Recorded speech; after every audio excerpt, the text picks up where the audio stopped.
金正恩也来北京出席阅兵式，他将和习近平、普京和伊朗总统同台。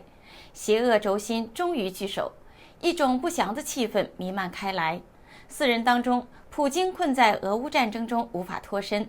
金三胖是直接参战的主，习近平专门在旁煽阴风。伊朗刚刚在美国的雷霆打击下败下阵来。邪恶轴心这种抱团取暖，似乎是习近平所乐见到的，在与美国的较量中增加了手中的筹码，展示了自己的实力。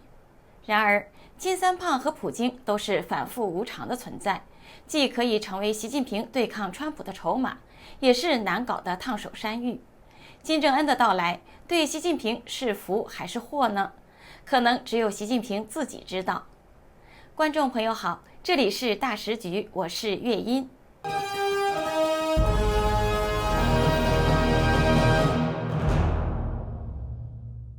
金正恩将参加中共的阅兵式，让人感到意外。中共是在8月28号公布来宾名单时才透露这个消息的。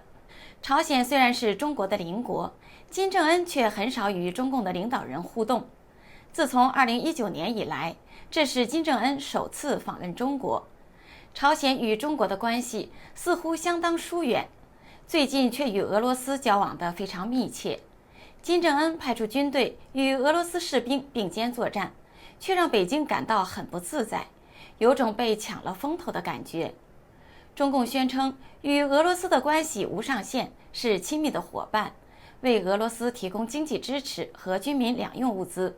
但对外永远宣称自己是和平爱好者，不会支持任何侵略战争。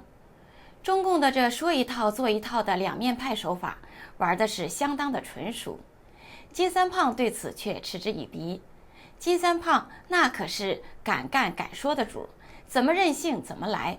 普京打仗最缺人手，金三胖马上送去士兵，反正朝鲜是他金家说了算。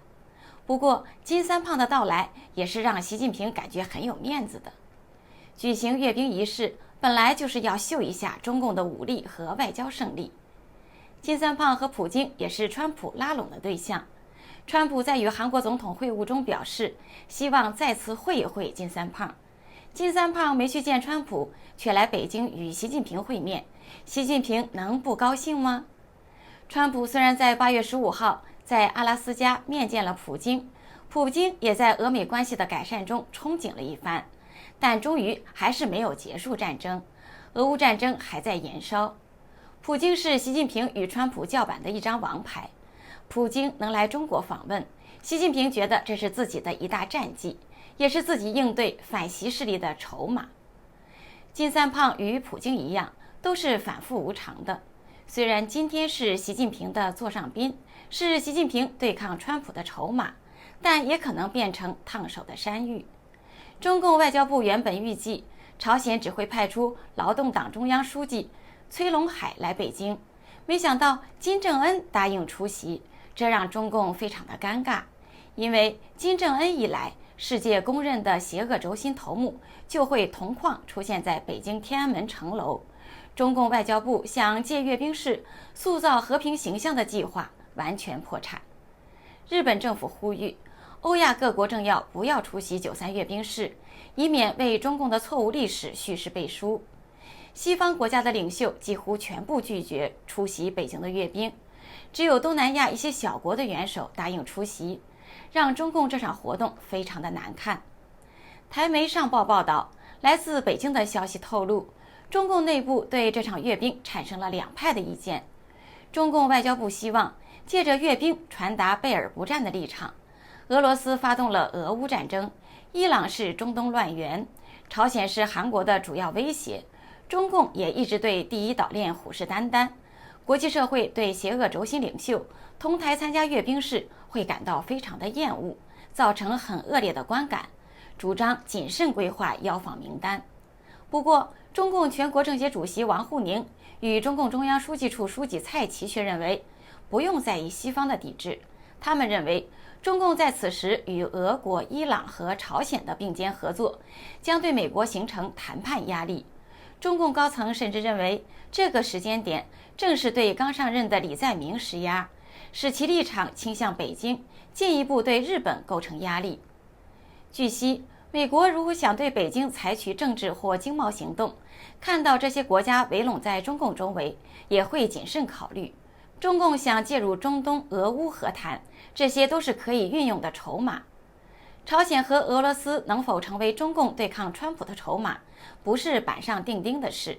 金三胖和普京都在犹豫，他们随时会接受川普递来的橄榄枝。毕竟，美国才是当今世界最大最强盛的国家。可以说，世界上所有的国家都或多或少的从美国的强大中受益了。川普借助关税战对中共展开合围，这个圈子放得很开，并没有让中共感到紧张，但是暗地里却在收紧。中共似乎也感到了这一点，他要赶快修补漏洞，这个漏洞就是越南。中共官媒新华社报道，中共对外联络部发言人胡兆明8月28号宣布，应越共中央和越南国会主席陈清敏邀请，中共全国人大委员会委员长赵乐际将在8月31号到9月2号期间访问越南，出席越南国庆80周年纪念活动，同越方共同主持中越立法机构联合委员会第1次会议。越南表面上与中共保持友好，实际上正在与中共较劲。越南在与美国签署的贸易协定中，对贸易转运做出了特别的规定，所有经过越南转运的输美商品将被征收40%的关税。此举堵住了中共转口，规避美国关税的漏洞。越南对中共在南海的领土扩张也暗自的抵制。据美国华府智库战略与国际研究中心8月22号发布的报告，越南今年以来在南海南沙群岛积极进行填海造岛，涉及至少8个未曾填海的岛礁，规模预计将超越中国。美国海军战争学院中国海事研究所主任夏曼表示，越南不仅是在守卫岛礁，更是在构建前线据点。这些前哨站过去多为象征性存在，如今却正迅速转为战略要地，目的在于对抗中国在南中国海的主导地位。夏曼还强调，虽然越军在数量与火力上不及中共，但其填海造岛极可能的军事化行动传达了明确的讯息，越南正在用实际行动抵御中共的海上威胁。与越南抵制中共的行动类似，墨西哥也对中共采取了关税行动。彭博社8月27号报道，墨西哥政府计划在下个月公布的2026年预算提案中提高对中国的关税，以保护本国企业免受廉价进口的冲击，满足美国总统川普长期以来的要求。据3名知情人透露，预计汽车、纺织品和塑料等进口产品的关税上调，目的是保护国内制造商免受中国补贴的竞争。知情人士表示，具体关税税率尚不清楚，该计划可能会发生变化。总统辛鲍姆政府的收入提案草案计划于9月8号提交给国会。自今年年初以来，川普政府一直敦促墨西哥效仿美国，提高对中国进口商品的关税。墨西哥官员随后提出了北美堡垒概念，目的是限制来自中国的货物，同时加强美国、墨西哥和加拿大之间的贸易和制造业联系。在遭受全球围堵之际，8月28号，美团的股价暴跌，一度下挫13%，创下4月以来的最大跌幅。此前，美团警告称，本季度在与阿里巴巴和京东的价格战中录得亏损。3大网际网络电商巨头合计市值蒸发了约270亿美元。阿里巴巴和京东股价均下跌约5%，恒生科技指数当日大跌2.3%，领跌亚洲市场。美团首席财务官陈少辉在8月27号的财报电话会上表示，公司预计本季度本地核心业务，包括外卖在内，将出现大幅的亏损。3巨头在外卖领域的鏖战，令行业整体盈利空间遭到了侵蚀。京东本月已经披露其季度净利润腰斩，阿里巴巴增长疲弱，财报将在8月29号公布。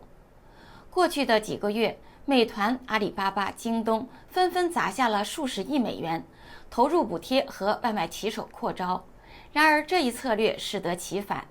投资者抛售3家公司的股票，市值一度蒸发了约1000亿美元。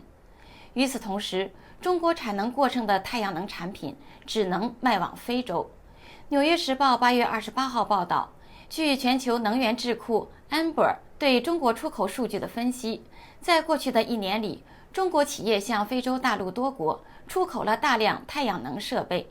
这些出口产品累计装机容量超过15吉瓦，使得非洲2023年的装机容量几乎翻了一番。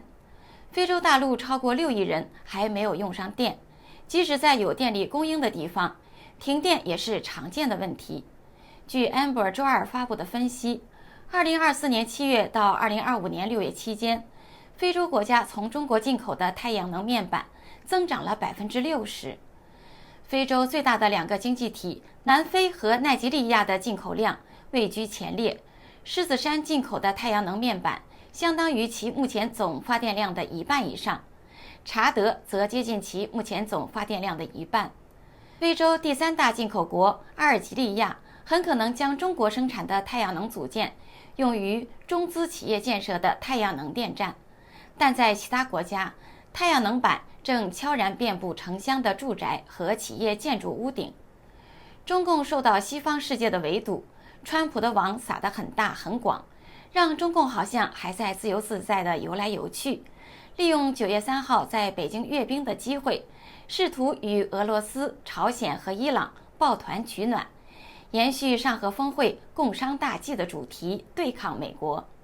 然而，习近平与金三胖普京和伊朗总统同台阅兵，可能不是什么好兆头，很可能预示着中共的气数已经走到了尽头。这里是大时局，感谢您的陪伴与思考，请订阅分享并打开小铃铛，一起在动荡中坚守真相，在黑暗中点燃希望。